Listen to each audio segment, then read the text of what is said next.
గురువుగారు అనేక దేవతా స్వరూపాలకు ఏటేటా అనేక చోట్ల కళ్యాణోత్సవాలు నిర్వహిస్తూనే ఉంటారు. అయితే సీతారాముల వారి కళ్యాణం ఎందుకంత ప్రత్యేకం?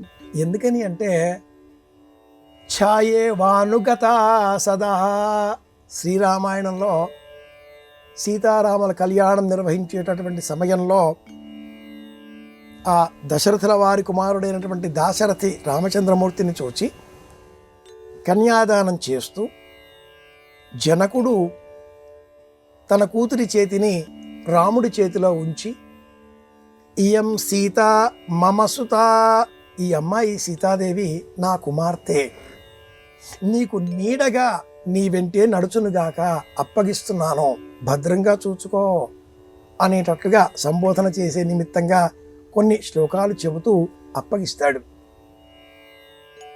కాలంలో 2 మార్పులు ప్రత్యేకం. కార్తీక మాసంలో దామోదర కళ్యాణం, తులసి కళ్యాణం. తులసి కళ్యాణం అయిన తర్వాత మానవ కళ్యాణాలు జరగాలి. అలాగే చైత్రమాసంలో సీతారాముల కళ్యాణం అయిన తర్వాత మాత్రమే మానవ కళ్యాణాలు జరగాలి. ఇలా ఎందుకు చెప్పారు? జ్యోతిషంలో ఒక నియమం ఉంది.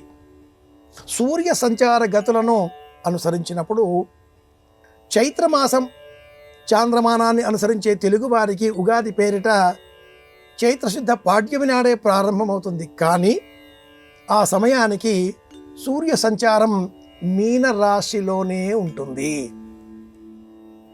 మీనంలో రవి ఉన్న కాలం ఉపనయనాలకు మాత్రమే శుభం. మేషంలోనికి రవి ప్రవేశించిన అనంతరం ఉచ్చస్థితి, భార్యాభర్తల మధ్య అన్యోన్యత పెరుగుతుంది, కలుగుతుంది, ఆనందంగా కుటుంబ జీవన నేపథ్యం కనుక మీన చైత్రం ఉపనయనాలకు, మేష చైత్రం వివాహానికి.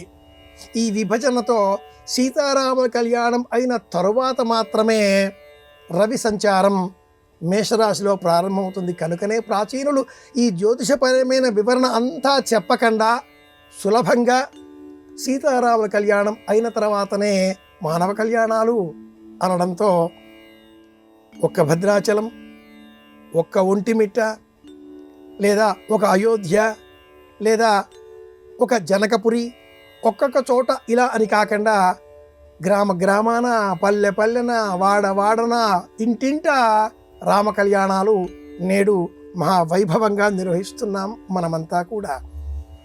రాముని అనుగ్రహం ఉంటే ఏదైనా సాధించుకోగలుగుతాం.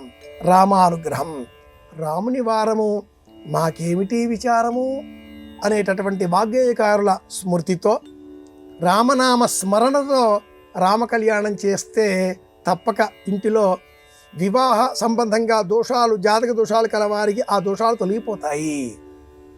కర్కాటక లగ్నంలో పంచగ్రహాలు ఉచ్చస్థితిలో ఉన్నప్పుడు జన్మించిన ఆ రామచంద్రమూర్తి తప్పక అందరికీ క్షేమం కలిగించేటటువంటి పరమదైవం.